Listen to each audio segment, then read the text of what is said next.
Good evening and salutations, my YNR fans. What the hell is my jumble? Okay. Nick and Phyllis. Now, you know me and you've watched my videos, you've seen my live streams. You know I'm a Nick fan. Okay? But as I always sit there and say, no one has spared the rod. And Nick, with his gentle heart, pissed me off. Okay? Phyllis talks about her encounter that she had with Sharon, and the first thing he practically does is like, well, what did you do? No, you need to sit there and get your crazy ex-girlfriend, your crazy ex-wife under control. She talks about how Sharon accosted her, coming out to Lucy and everything, and she's like, I'm not going to sit there and deal with that. I'm not dealing with that. And Nick is like, well, you know, you need to sit there and have some understanding. No, she does not. She does not need to have understanding. Okay? Today, when Phyllis was sitting there talking to Summer about what Sharon did, and, you know, granted, Summer was a lot more kumbaya about it, talking about, well, you know, she was bipolar and everything like that, and we found out, so she was more cool with it. She's like, yo, listen, there's something off with her, there's something wrong with her. She's unhinged. I've seen how she's been before. I'm not dealing with it. And Nick is practically asking her to pull punches. You must be out your goddamn mind. No way in hell. Listen, I'm not a Phyllis fan, but even Daniel today kind of pissed me off, talking about, well, when you see Sharon, you need to sit down and just walk away and walk across the street and stuff like that. I was like, are you serious? And he's like, well, you know, listen, Lucy's not there. You know, she's writing an apology letter and everything. You think that a goddamn apology letter is going to somehow make Sharon less combative? You didn't remember the conversation that you and Heather was having about going to Savannah for a long time just to get away from crazy ass Sharon? But you sit there and say, like, that's an alternative. Like, we're working on a letter and, you know, sending some money and everything. Daniel? I just, like, yo, listen. This is one of the very few times that I'm going to sit there and say this. Okay? Let Phyllis be Phyllis in this situation, okay? Don't ask Phyllis not to be Phyllis. Just to, tiptoe around Sharon and her mood swings and everything. Hell to the no. Hell to the absolute no. Lucy, I don't know what the hell is going on with her. I think that this chick might actually be bipolar. And if it's not that, I have no idea what the hell is going on. Because she comes in, you know, when Daniel calls her multiple times, she comes in and she's like, what? Like, excuse me? I know you did not just sit there and tell your father what with an attitude. Yo, I don't... Either you or Heather, both of y'all are just falling asleep at the wheel. Because you got this out-of-control ass daughter that, you know, I'm not a fan of hitting or spankings or anything like that. But, something needs to be done.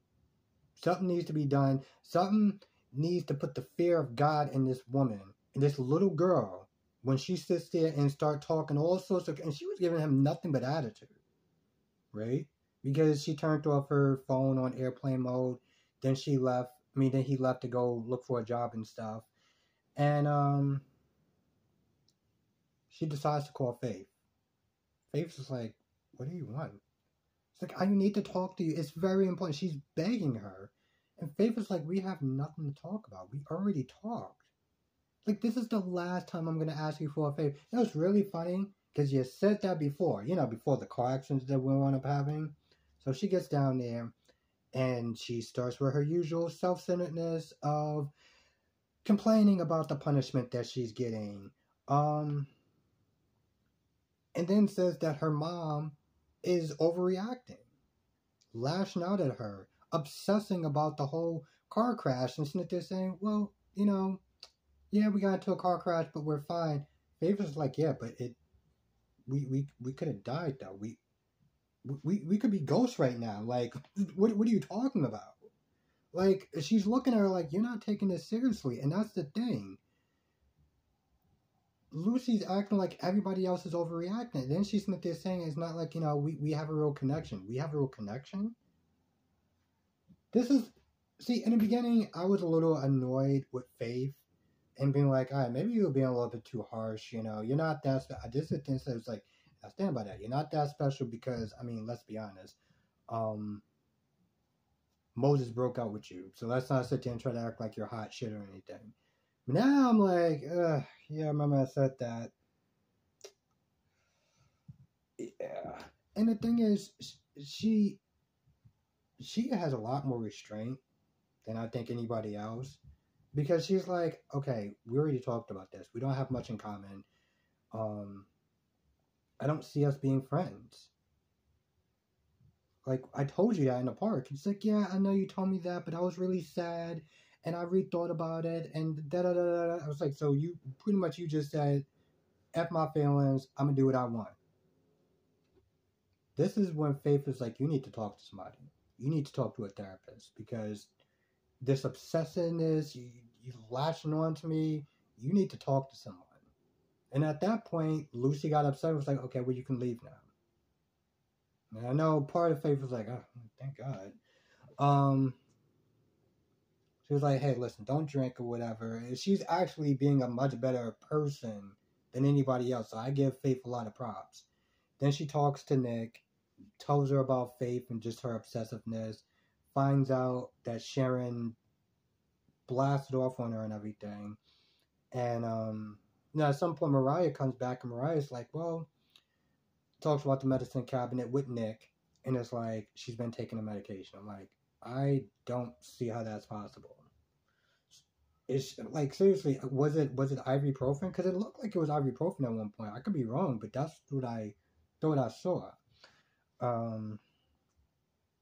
But Nick is like, listen, if it's not the medication, it's something, and I feel like time is running out at this point. Sharon was really giving Mariah the third degree when she walked in. She's like, what are you doing here? I was like, I'm your daughter. Did you really just ask me what am I doing here? Mariah did make us some lame ass excuse talking about, I was looking for her necklace, for Faith's necklace. I like my bling. Okay, it's like, okay, we get it, Young and Restless. You said an updated term like no cap. We get it. You're hip. Okay. That was a lame ass excuse, but I think she did want to talk into her. She did apologize for her jumping down her throat, and she was like, "Nah, it's cool." And she even offered to stay with her, but she was like, "No, go to work. I'll go to sleep." And she went to sleep, and she had this dream of her daughter being all grown up. Now, y'all gonna have to sit there and kind of school me a little bit about Cassie, and I heard they had different dads, but yet they're twins. I don't really understand how that works, and I mean like identical twins.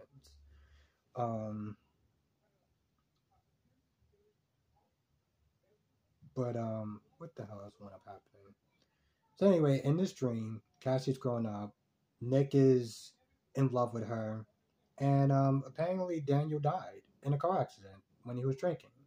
So when she wakes up and she's talking to Cameron Kirk, she's basically saying like, my life would have been a lot better if Daniel didn't intervene.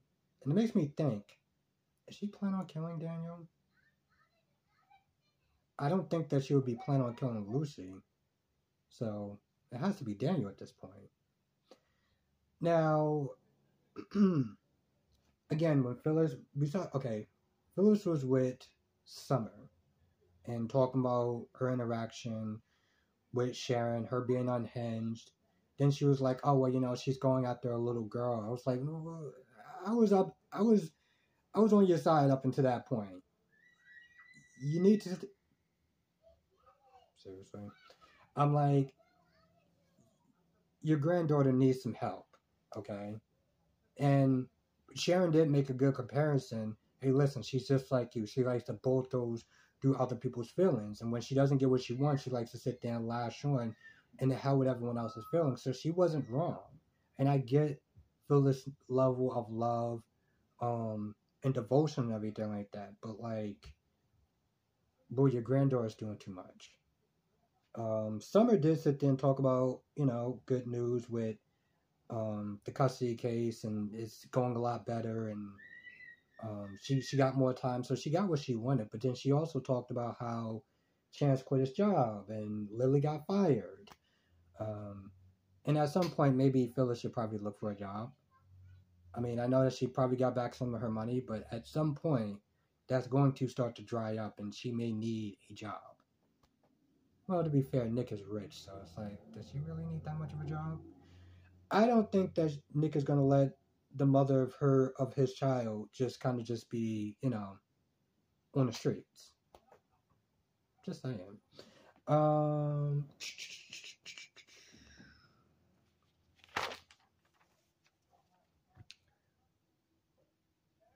Yeah. I think that's pretty much the gist of the episode. Now I might have missed a couple of things here or there, but that's again the gist of the episode. Let me know what I missed in the comment section below. Better yet, come to the live stream tonight, 8 p.m. Eastern, 5 p.m. Pacific. We'll talk about all the shows, General Hospital, Days of Our Lives, Bold and Beautiful, and Young and the Restless. We got a lot to talk about, so that's another reason why I don't want to make this video too long. But hopefully, I'll see you in the live stream.